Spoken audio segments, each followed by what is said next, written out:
welcome to video number 100. My name is Margaret, thanks for coming to my channel, and you are on Booktube.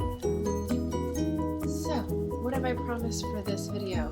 I promised a book haul and all sorts extra things. What I wanted to do with the book haul was give you a happy look back onto the summer. A lot of the happy things about this summer had to do with family and the garden and books, so you get to see the books part. There was also something else I was going to say during this video. Oh right! Last Tuesday I promised that I would say how many books I have in my house. So I only got a few guesses, but I believe someone on Instagram who's actually not on Booktube is the one who came closest with like 751. Here are my calculations, very scientific, lots of little numbers. I have 1,189 books in this house right now. And that's counting like the little brochures I got from traveling places, because it is full of information, but it's not counting like maps. So there's a little fudging perhaps, but I did count every single one on Wednesday. And that is 510 read and 679 unread.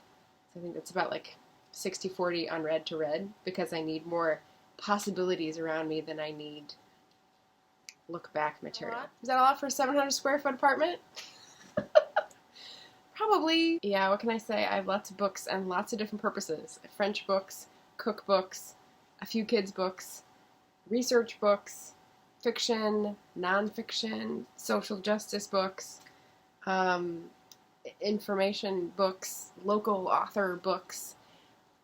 Reading is really how I connect to the world, and Twitter, but reading is the primary way. And so that explains that it's my biggest vice, I don't know, is it a virtue? I guess if you can call it one, you can call it another. That's about the same as where I started last time I counted, over a year ago when I started Booktube. So, I've definitely bought a lot of books since then, which means I have gotten rid of a lot of them too. So I guess I'd like to see it kind of like people on a diet. You want to count the calories so that you have more going out than you have coming in. But I don't seem to be able to restrain the flow in either way, dieting or books. So anyway, so there's my big reveal. I have a question for you guys. This is one of my like just curious things. I thought it was so interesting when I asked my sister quite a while ago now how many books unread versus read she had. She had 90% of her books were read and 10% were unread. And I thought that was highly strange, because I always want more books that I have not read that I can discover than books that I have read and will reread for a comfort read, because hopefully 90% of my time isn't comfort reading. But you may have a different rationale. So I'd love to hear what you think your percentages are, and if you count them, what they actually are. Maybe it's different, and you could tell me about what you thought and what the actual case is. That'd be good. So now on to the happy haul. I was in San Luis Obispo for most of the summer, and it doesn't have its own indie bookstore.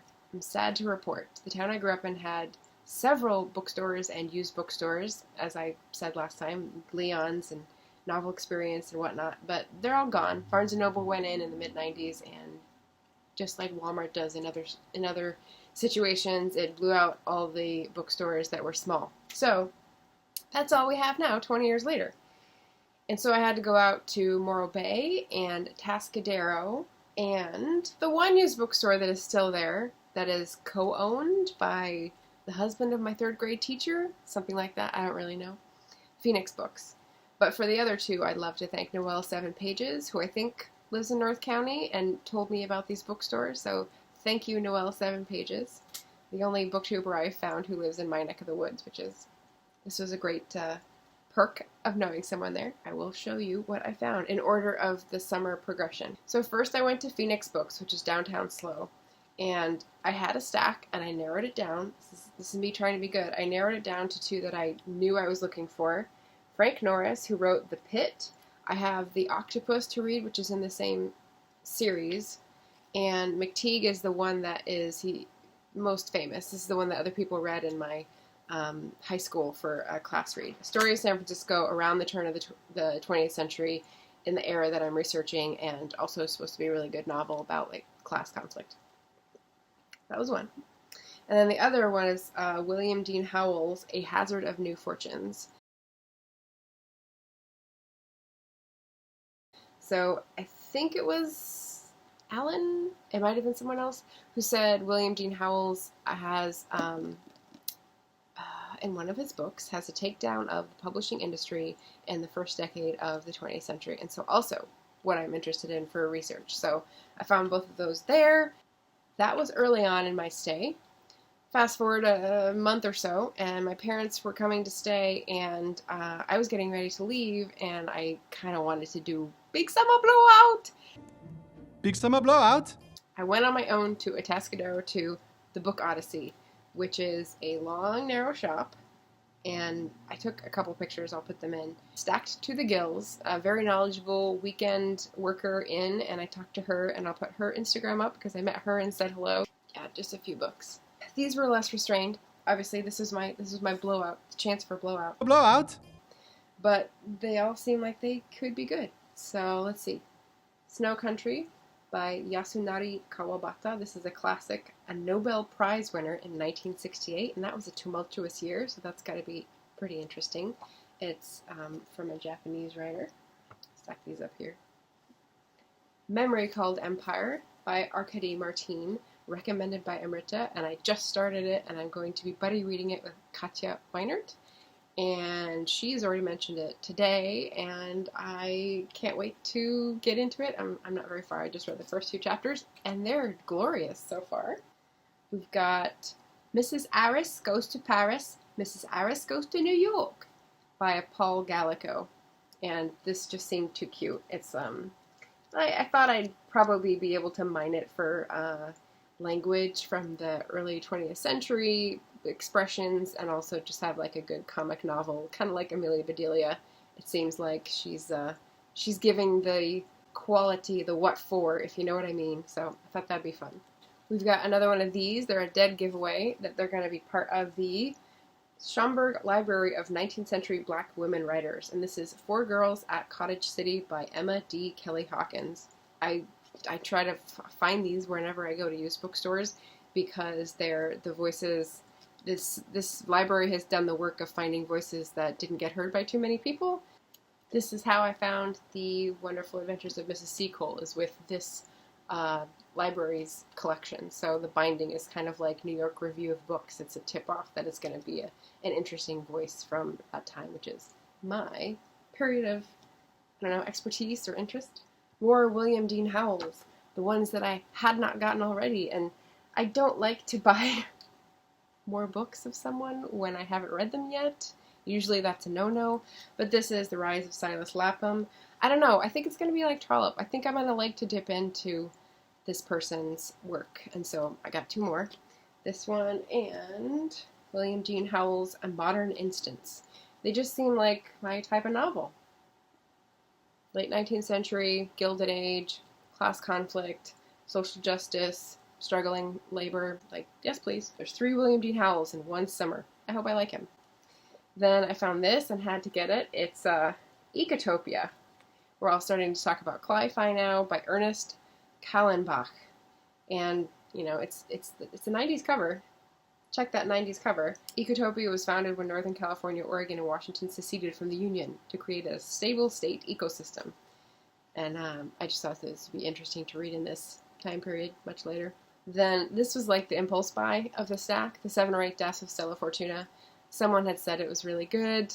It's by Juliet Grimes, and I might have gotten it confused with like the 9.5 Lives or the 7 or 8 Deaths or whatever. This is 7 or 8 Deaths. 9 Husbands? 7 Husbands? Stop putting numbers in your titles, authors. Just stop. Then we had Me Planning Ahead. This is Malinche by Laura Esquivel, and she's famous for writing Like Water for Chocolate. This was me looking ahead for Women in Translation Month, which we are now engaged in.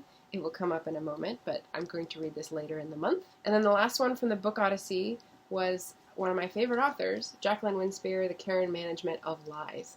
She's the one who's written the Maisie Dobbs series, and there's like 16 books, and I'm one behind. I don't usually buy hardcovers new, so I'm waiting for the paperback, and it's taking forever because 2020 is just the year that keeps on giving. But this was, again, a used copy, a standalone that is sort of a prequel standalone kind of thing in the same universe, but about the Great War period. So I'll tell you how that is when I get to it.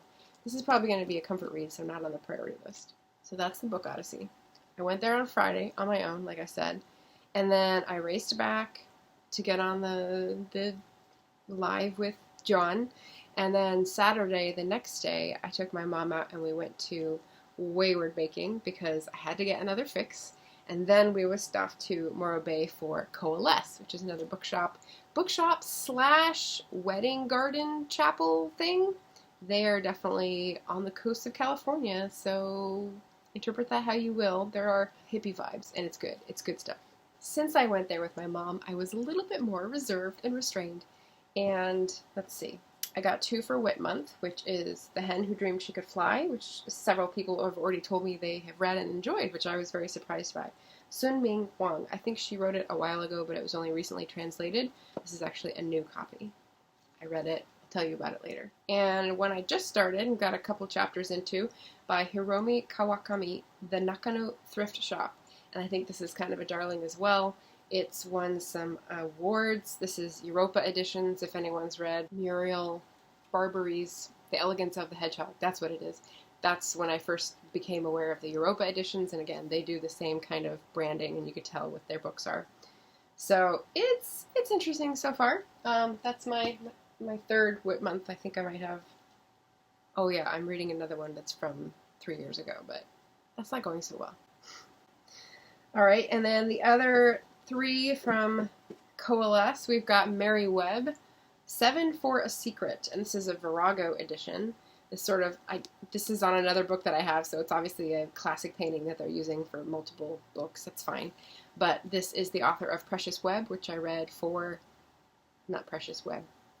Mary Webb, Precious Bane, that I read for March of the Moderns and really enjoyed. So this might be for people who are interested in the Brontes, or Jane Austen, or sort of nice, cozy, pastoral romances kind of thing. Not the modern romance, but like the old kind of romance that is less about love scenes and more about wistfulness, if that makes sense.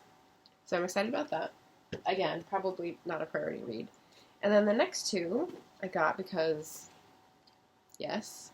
So this is Krak by Edwidge Danticat, and this is Tell My Horse by Zora Neale Hurston. I think this is nonfiction. This is from 1938, after I talked to Donna about Their Eyes Were Watching God. She was telling me lots of stuff about the anthropology that Zora Neale Hurston did and her sort of life work and how fascinating that was. And so when I found this, I said, yes, it needs to be added to the canon.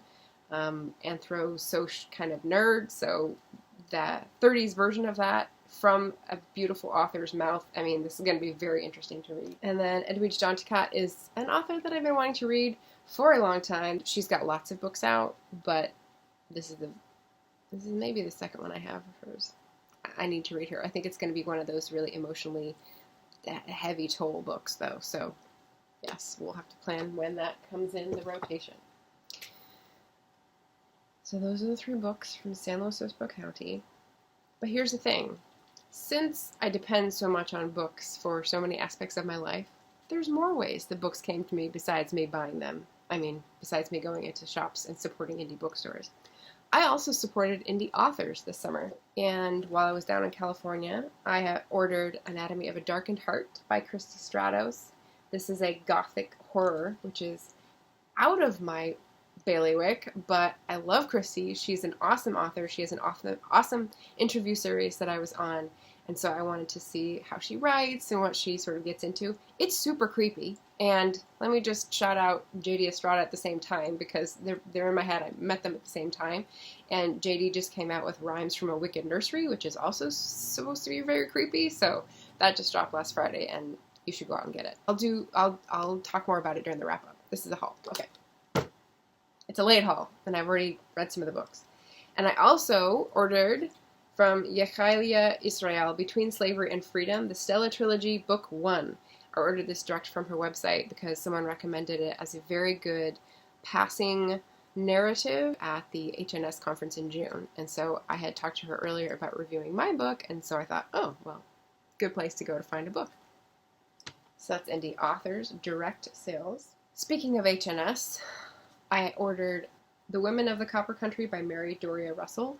This is a book this is an author that I've heard a lot about, and this is a book that I ordered because I thought it might be a comp with my book, meaning it might have similar themes and era and setting and style to mine, and so I should read it for possible blurbs.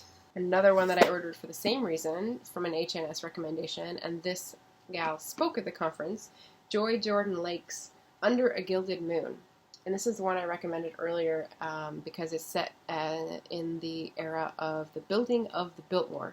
So in Asheville, North Carolina, there's a woman who is trying to make her life in the East Coast city, and she's called back because her father's dying, and she gets pulled into a web of industrial espionage, and there's like some whispers of white supremacy and a murder investigation, as well as like an old love and like family problems. There's a lot going on in here, and it's really well plotted. So I really enjoyed this.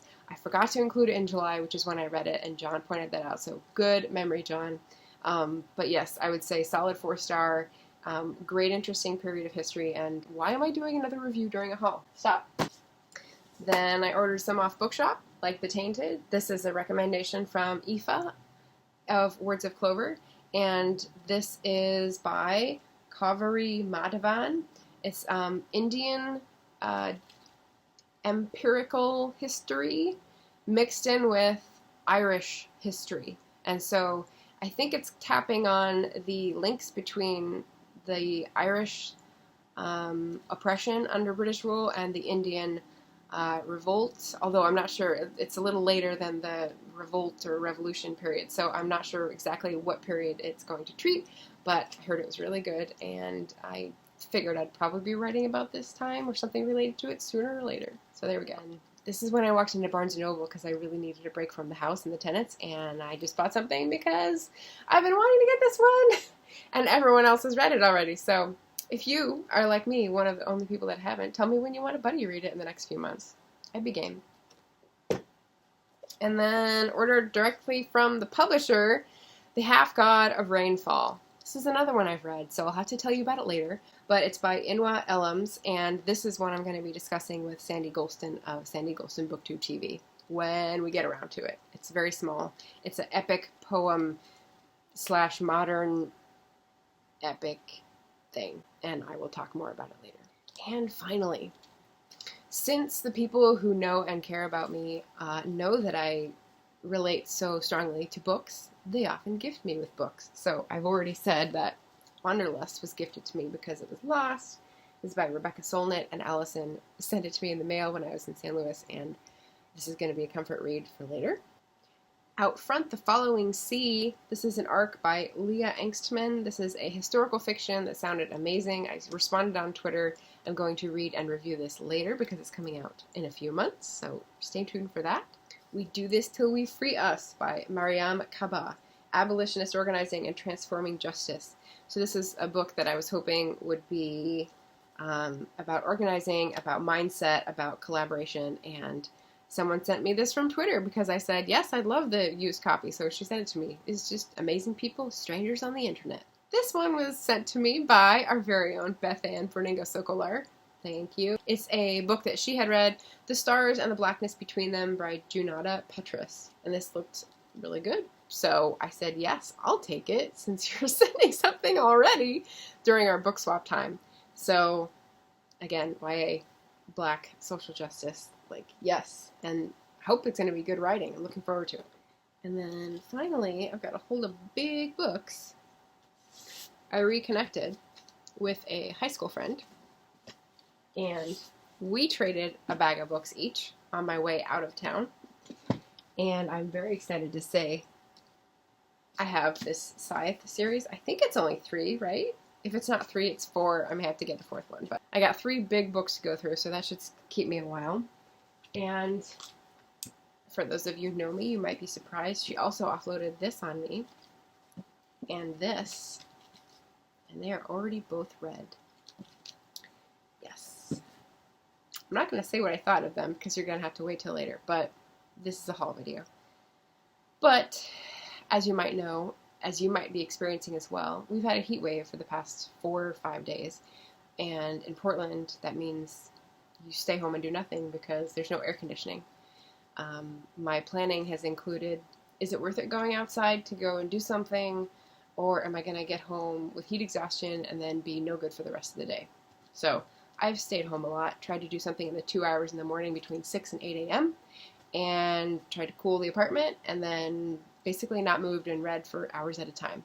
Sounds like the life, right? Well, you're also sweating like a stuck chicken, so stuck pig?